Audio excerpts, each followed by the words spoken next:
सभी डीएलएड प्रशिक्षुओं का सुहेल अकेडमी में स्वागत है। दोस्तों आज की इस वीडियो में हम लोग जानेंगे डीएलएड फर्स्ट सेमेस्टर के सामाजिक अध्ययन के अति लघुत्तरीय प्रश्नों को। दोस्तों एग्जाम के दृष्टिकोण से ये जो प्रश्न है बहुत ही इंपॉर्टेंट है, क्योंकि दोस्तों इस वीडियो में हम आपके लिए लेकर आए हैं डीएलएड फर्स्ट सेमेस्टर का जो एग्जाम हुए हैं 2016 से लेकर 2023 तक, उन सब में जो इंपॉर्टेंट क्वेश्चन आए हैं अति लघुत्तरीय प्रश्न, उन सबको शामिल किया गया। दोस्तों इससे पहले की 2 वीडियो आई, उनमें भी हम लोगों ने इंपॉर्टेंट कुछ क्वेश्चनों को कवर किया था।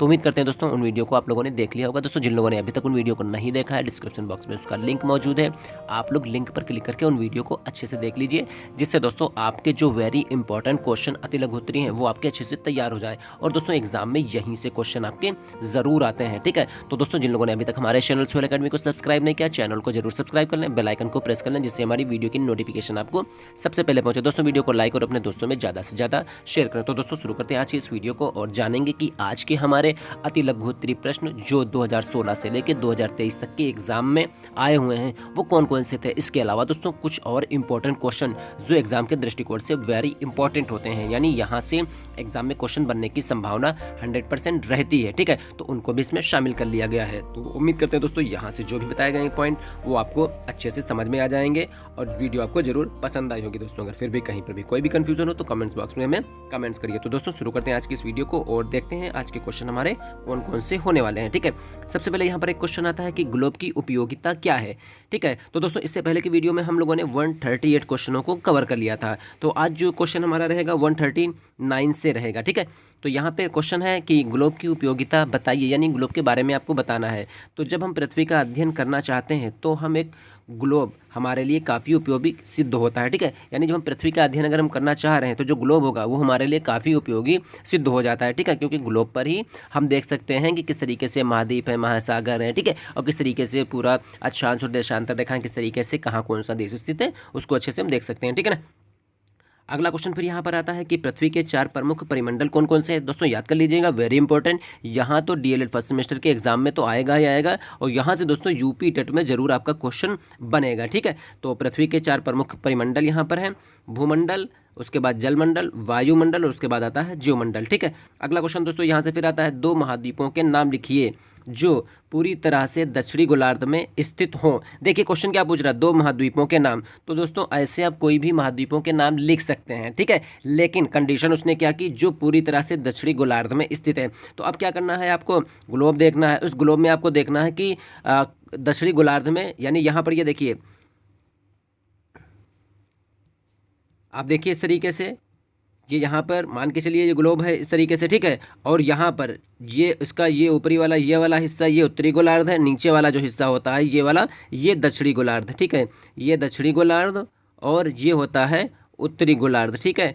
अब देखिए क्या यहाँ पर पूछ रहा है, 2 महाद्वीपों के नाम लिखिए, ठीक, जो पूरी तरह से दक्षिणी गोलार्ध में स्थित है। आपको यहाँ पर देखना है कौन सा महाद्वीप स्थित है इस वाले एरिया में, ठीक है। तो यहाँ पर ऑस्ट्रेलिया महाद्वीप, ठीक, ऑस्ट्रेलिया महाद्वीप कहाँ पर स्थित है, ऑस्ट्रेलिया महाद्वीप यहाँ पर स्थित है, ठीक है। तो ऑस्ट्रेलिया महाद्वीप यहाँ पर स्थित है, उसके बाद अंटार्कटिक महाद्वीप, ठीक है, तो वो यहाँ पर इस तरीके से है। तो ध्यान रखिएगा दोस्तों, कभी कभी क्वेश्चन इस तरीके से पूछ लेता है, कंडीशन दे देगा, ठीक है, उस कंडीशन के अकॉर्डिंग ही आपको चलना पड़ेगा, ठीक। तो ग्लोब आप अच्छे से कायदे से देख लीजिएगा, क्योंकि यहाँ से क्वेश्चन दोस्तों जरूर बनेगा आपका, ठीक है। अगला क्वेश्चन दोस्तों फिर यहाँ पर हमारा आता है कि वायुमंडल की विभिन्न परतों के नाम लिखिए, ठीक। तो यहाँ पर वायुमंडल की जो विभिन्न परतें हैं उनके नाम दोस्तों आपको लिखना पड़ेगा, ठीक है, कि वायुमंडल की कौन कौन सी विभिन्न परतें हैं यहाँ पे, ठीक। तो सबसे पहले आता है क्षोभ मंडल, फिर उसके बाद समताप मंडल, फिर उसके बाद मध्य मंडल, फिर आयन मंडल, फिर बाह्य मंडल। तो दोस्तों यहाँ से भी क्वेश्चन आपका जरूर बनेगा, ठीक। अगला क्वेश्चन फिर दोस्तों यहाँ से आता है कि पृथ्वी का सही आकार क्या है, यानी यहाँ पर आपको बताना है कि पृथ्वी का सही आकार क्या है। तो पृथ्वी का आकार संतरे की तरह है, जिस तरीके से संतरा होता है तो बगलों से ऊपर उभरा हुआ, यानी साइड से जो होता है वो उभरा हुआ है और ऊपर और नीचे क्या होता है, सपाट होता है। संतरा देखा उस तरीके से बिल्कुल होता है, ठीक है। ग्लोब क्या है, तो ग्लोब पृथ्वी का प्रतिरूप, यानी उसको मॉडल हम लोग कहते हैं, ठीक। अगला क्वेश्चन फिर यहाँ पर आता है कि कर्क रेखा का अक्षांशीय मान क्या है। तो कर्क रेखा का अक्षांशीय मान होगा उत्तर में 23.5 डिग्री, ठीक। तो देखिए दोस्तों ग्लोब से संबंधित कर्क रेखा, मकर रेखा, देशांतर रेखा और अक्षांश, ये जो क्वेश्चन यहाँ पर आ रहे हैं, यानी मॉडल से संबंधित, यानी ग्लोब से रिलेटेड बहुत से क्वेश्चन आपसे एग्जाम में पूछे जा रहे हैं, ठीक है। तो अच्छे से इसको तैयार कर लीजिएगा। अगला क्वेश्चन फिर यहाँ पर हमारा आता है कि पृथ्वी के ताप कटिबंध कौन कौन से हैं? ठीक है, तो पृथ्वी के ताप कटिबंध 3 क्षेत्र हैं, उष्ण कटिबंध, उसके बाद शीतोष्ण कटिबंध, उसके बाद शीत कटिबंध। ठीक है, अगला अक्षांश और देशांतर रेखाएं क्या होती हैं? तो अक्षांश रेखाएं वे हैं जो पूर्व से पश्चिम की ओर विषुवत रेखा के समानांतर होती हैं। ठीक है, और देशांतर रेखाएं वे हैं जो उत्तर से दक्षिण की ओर चलकर उत्तरी ध्रुव तथा दक्षिणी ध्रुव को जोड़ती हैं यहाँ पे। ठीक है, तो देशांतर रेखाएं क्या होती हैं? उत्तरी ध्रुव को दक्षिणी ध्रुव से, यानी यहाँ से उत्तरी ध्रुव से दक्षिणी ध्रुव को इस तरीके से मिलाती हैं, ये देशांतर हो जाती हैं। ठीक, और उसके बाद क्या होता है? अक्षांश रेखाएं। और तो अक्षांश रेखाएं ये होती हैं इस तरीके से, यहाँ पर इस तरीके से अक्षांश रेखाएं, और ये क्या करती हैं? ये इस तरीके से मिलाती हुई चलती हैं। ठीक है, अगला क्वेश्चन दोस्तों फिर यहाँ पर आता है कि ऊष्मा की सबसे अधिक मात्रा उष्ण कटिबंध पर ही क्यों प्राप्त होती है? ठीक है, यानी ऊष्मा की सबसे अधिक मात्रा उष्ण कटिबंध पर ही क्यों प्राप्त होती है? रीज़न क्या है ये पूछ रहा है। तो उष्ण कटिबंध पर ऊष्मा की सबसे अधिक मात्रा इसलिए पड़ती है, इसलिए प्राप्त होती है क्योंकि सूर्य की किरणें इस क्षेत्र में सीधी पड़ती हैं। ठीक, अगला क्वेश्चन, जब भारत में शाम के 5:30 बजते हैं तब लंदन में दोपहर के 12 क्यों बजते हैं? भारत और लंदन के समय में 5.5 घंटों का अंतर है। ठीक है, यानी लंदन यानी इंग्लैंड। ठीक, भारत ग्रीनविच रेखा से 23.5 डिग्री पूर्व में स्थित है। ठीक है, तो ग्रीनविच रेखा से क्या है? भारत 5.5 घंटे आगे है यहाँ पे। ठीक है, अगला क्वेश्चन फिर यहाँ पर आता है कि उत्तरी गोलार्ध को स्थलीय गोलार्ध क्यों कहा जाता है? ठीक, क्यों उत्तरी गोलार्ध को स्थलीय गोलार्ध इसलिए कहा जाता है क्योंकि पृथ्वी का बड़ा भूभाग उत्तरी गोलार्ध में स्थित है। देखिए इस तरीके से ये गोलार्ध है। ठीक, उसके बाद यहाँ पर देखिए उत्तरी, अब देखिए यहाँ पर महाद्वीप यहाँ पर बहुत ज़्यादा हैं और यहाँ पर क्या है? महासागर बहुत है। तो अगर उत्तरी गोलार्ध में आपसे पूछ रहा है तो उत्तरी गोलार्ध में भूस्थल यानी ज़मीन यहाँ पर ज़्यादा है। ठीक है, यानी ज़मीन का जो क्षेत्रफल है वो बहुत ज़्यादा है, धरातल का जो क्षेत्रफल वो ज़्यादा है। उसके बाद यहाँ पर जो दक्षिणी गोलार्ध है यहाँ पर क्या है? यहाँ पर जल की मात्रा बहुत ज़्यादा है। ठीक है, ध्यान रखिएगा दोस्तों। अगला क्वेश्चन यहाँ पर फिर आता है कि मैदानों का निर्माण किस प्रकार होता है? ठीक, तो अधिकतर मैदानों का निर्माण नदियों द्वारा होता है। नदियाँ पर्वतों के ढालों पर नीचे की ओर बहती हैं और उन्हें अपरदित करती हैं। वे अपरदित पदार्थों को अपने साथ आगे बहा ले जाती हैं। उनके साथ ढोए जाने वाले पत्थर, बालू तथा गाद को वे घाटियों में एकत्रित कर देती हैं। इसी सामग्री से मैदान का निर्माण होता है। ठीक है, यानी जब मैदानों का निर्माण होता है तो किस प्रकार होता है? तो अधिकतर मैदानों का जो निर्माण होगा वो नदियों द्वारा होता है। नदियाँ क्या करती हैं? वो पर्वतों के ढालों के नीचे की ओर बहती हैं। जो पर्वत का ढाल होता है, इस तरीके से पर्वत होते हैं, यहीं तो बह रहे हैं इस तरीके से। अब जब बहती हैं तो क्या करती हैं? अपने साथ बहुत सी चीज़ों को लेके जाते हैं, जैसे बालू हो गई, पत्थर हो गई, गाद हो गया, इनको एक घाटी में एकत्रित कर देती हैं। इसी सामग्री से क्या होगा? मैदानों का निर्माण हो जाता है। ठीक है, अगला क्वेश्चन यहाँ पर आता है सड़क यातायात संबंधी 2 प्रमुख नियम बताइए। ठीक, तो पहला नियम आ जाएगा जल्दबाजी न करते हुए आराम से निश्चित गति सीमा में वाहन चलाना है। ठीक है, यानी अगर 40 किलोमीटर की स्पीड है तो आपको स्पीड 40 किलोमीटर ही रखनी है। 80 किलोमीटर की स्पीड है तो आपको 80 किलोमीटर की स्पीड से आपको चलना है यहाँ पे। ठीक, उसके बाद सेकंड आएगा ट्रैफिक सिग्नल के अनुसार आपको अपने वाहन चलाने हैं। ठीक, अगला क्वेश्चन यहाँ पर आता है कि ग्राम शिक्षा समिति का अध्यक्ष कौन होता है? तो ग्राम शिक्षा समिति का जो अध्यक्ष होगा वो हो जाएगा प्रधान। वेरी इंपॉर्टेंट दोस्तों क्वेश्चन यहाँ पर आता है। ठीक है, एक क्वेश्चन और बहुत ही इंपॉर्टेंट है कि नगर निगम के अध्यक्ष को क्या कहते हैं? तो नगर निगम का जो अध्यक्ष होगा उसको मेयर या महापौर कहते हैं। ठीक है, अगला क्वेश्चन फिर यहाँ पर आता है कि नगर निगम की आय के स्रोत क्या हैं? ठीक, तो राज्य से अनुदान व जनता से कर नगर निगम की आय के प्रमुख स्रोत होते हैं। ठीक, इसमें वाहन कर, गृह कर और जल कर इत्यादि होते हैं। ठीक है, अगला क्वेश्चन फिर यहाँ से पूछ रहा है कि जिले का मुख्य अधिकारी कौन है?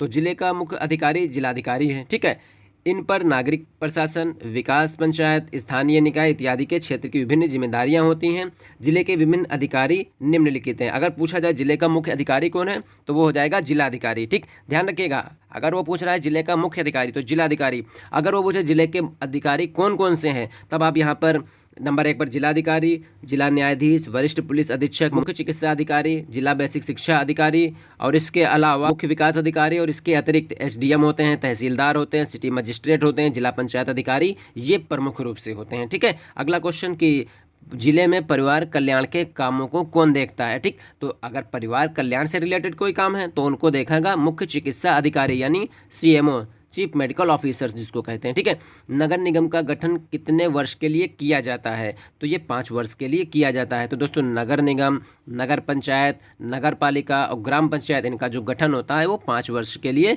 किया जाता है। अगला क्वेश्चन आता है गतिरोधक संकेत क्या है? तो गतिरोधक संकेत से तात्पर्य है गति सीमा यानी स्पीड लिमिट आपकी निर्धारित की जाती है। ठीक है, यदि गति सीमा 45 किलोमीटर पर घंटा है तो अपने वाहन की गति आपको 45 किलोमीटर घंटे से ऊपर आपको नहीं रखनी है। गति नियंत्रण में रहने से आप सुरक्षित और सुचारू परिचालन कर सकते हैं। ठीक है, यानी आपको देखो जो गति सीमा निर्धारित होगी उसी गति सीमा के अकॉर्डिंग आपको चलना होगा। ठीक, अगला क्वेश्चन आता है कि नगर पंचायत का कार्यकाल, तो नगर पंचायत का जो कार्यकाल होगा वो हो जाएगा 5 वर्ष। दोस्तों इंपॉर्टेंट क्वेश्चन यहाँ से बन के आते हैं ये। अगला क्वेश्चन यहाँ पर आता है कि भारत में प्रथम रेलवे लाइन कब बनाई गई। ठीक है, तो प्रथम रेलवे लाइन जो थी 1853 में मुंबई से ठाणे के मध्य यानी 34 किलोमीटर लंबी लाइन बनाई गई और यहीं से यानी भारत में पहली जो ट्रेन चली थी वो मुंबई से ठाणे ही चली थी। ठीक है, अगला क्वेश्चन यहाँ पर आता है कि साइटिंग बोर्ड क्या होता है। तो साइटिंग बोर्ड यह एक लंबे चौकोर काले रंग का एक बोर्ड होता है जिस पर पीले रंग की 2 क्षैतिज लाइनों के साथ बीच में पीले रंग का गोला होता है। इसे सिग्नल साइटिंग बोर्ड कहते हैं। ये संकेत लोको पायलट को ये बताता है कि यहाँ से आगे जाने वाला सिग्नल दिखना प्रारंभ हो जाता है। ठीक है, अगला क्वेश्चन यहाँ पर आता है सड़क दुर्घटना के कारण आपसे पूछ रहा है क्या है। तो सड़क दुर्घटना के कारण निम्नलिखित हैं कि सड़क पर वाहन चलाते समय 2 सेकंड के लिए भी ध्यान इधर उधर भटकना भी गंभीर दुर्घटना का कारण बन सकता है। यानी आप जब बाइक चलाइए, 4 व्हीलर चलाइए, कोई भी वाहन चलाइए तो आपको अपना माइंड ध्यान इधर उधर नहीं भटकाना है। ठीक, यातायात नियमों की अनदेखी नहीं करनी। अगर आप अनदेखी करेंगे तो उससे क्या होगा, संकट उत्पन्न हो जाएगा, यानी खतरा आपके लिए हो जाएगा। गलत लेन में वाहन चलाना, ठीक, बार बार लेन बदलना, यानी जिस लेन में आप चल रहे हैं तो उसी लाइन में चलिए। यह नहीं कि आप पहले एक लेन में चल रहे हैं फिर उसके बाद तुरंत चेंज किया, फिर इधर आए फिर उधर आए, तो गाड़ी आपको लहरा के नहीं चलनी है। ठीक है, अगला क्वेश्चन फिर यहाँ पर आता है कि अनिवार्य संकेत क्या होते हैं। ठीक है, ये संकेत यातायात को सुगम संचालन हेतु उपयोग किए जाते हैं और सड़क उपयोगकर्ताओं को कानूनों के नियमों और प्रतिबंधों के बारे में जानकारी देते हैं। कानून के अनुसार इन नियमों और प्रतिबंधों का उल्लंघन करना अपराध होता है। ठीक है, अगला क्वेश्चन फिर यहाँ पर आता है कि रेलवे फाटक से क्या तात्पर्य है। तो दोस्तों रेलवे फाटक क्या होगा कि सड़क और रेलवे ट्रैक के बीच एक फाटक बनाया जाता है जिसे रेलवे फाटक कहते हैं। यदि ट्रेन सामान्य आबादी वाले क्षेत्र या शहर से होकर गुजरती है तो सामान्य यातायात को रोकने के लिए फाटक बंद कर दिया जाता है। ठीक, फाटक से किलोमीटर पहले स्टॉप बोर्ड लगे होते हैं। ठीक है, रेलवे लाइन पार करने से पहले इन संकेतों पर विशेष ध्यान दिया जाता है। ठीक, अगला क्वेश्चन फिर यहाँ पर आता है कि यातायात संकेत कितने प्रकार के होते हैं। तो यातायात संकेत मुख्यतः 3 प्रकार के होते हैं। एक होता है अनिवार्य संकेत, दूसरा होता है चेतावनी संकेत, तीसरा होता है सूचनात्मक संकेत। अगला क्वेश्चन फिर यहाँ पर आता है कि यदि चौराहे पर लाल बत्ती जल रही हो तो आप क्या करेंगे। ठीक, तो यदि चौराहे पर लाल बत्ती जल रही है तो हम वहां रुक जाएंगे, हरी बत्ती जलने का इंतजार करेंगे। ठीक है, तो दोस्तों आज की इस वीडियो में हम लोगों ने डीएलएड फर्स्ट सेमेस्टर के सोशल साइंस के जितने भी अति लघु उत्तरीय प्रश्न थे और दोस्तों ये एग्जाम में आए हुए क्वेश्चन थे और कुछ क्वेश्चनों को दोस्तों एक्स्ट्रा ले लिया गया था जो एग्जाम के दृष्टिकोण से वेरी इंपॉर्टेंट होते हैं। क्वेश्चन आपके दोस्तों यहाँ से बनेंगे, तो उम्मीद करते हैं दोस्तों यहाँ से जितने भी बताए गए पॉइंट हैं वो आपको जरूर समझ में आ गए होंगे। दोस्तों आपको एक बार फिर से बताना चाहेंगे कि जितने भी अति लघु उत्तरीय प्रश्न थे इनको 3 वीडियो के माध्यम से पूरा कवर किया गया है। तो दोस्तों उम्मीद करते हैं आप लोगों ने 2 वीडियो को अच्छे तरीके से देख लिया होगा। तीसरी वीडियो ये वाली है। ठीक है, तो इसको भी अच्छे से आप लोग इसको देख लेंगे। तो दोस्तों कहीं पर भी अगर कोई भी कंफ्यूजन हो तो कमेंट्स बॉक्स में हमें कमेंट्स करिए। दोस्तों जिन लोगों ने अभी तक हमारे चैनल सोल एकेडमी को सब्सक्राइब नहीं किया, चैनल को जरूर सब्सक्राइब कर लें, बेल आइकन को प्रेस कर लें जिससे हमारी वीडियो की नोटिफिकेशन आपको सबसे पहले पहुंचे। दोस्तों वीडियो को लाइक और अपने दोस्तों में ज़्यादा से ज़्यादा शेयर करें। मिलते हैं दोस्तों बहुत ही जल्द नेक्स्ट वीडियो में। तब तक के लिए दोस्तों अपना ख्याल रखिए और अपनी स्टडी को कंटिन्यू जारी रखिए।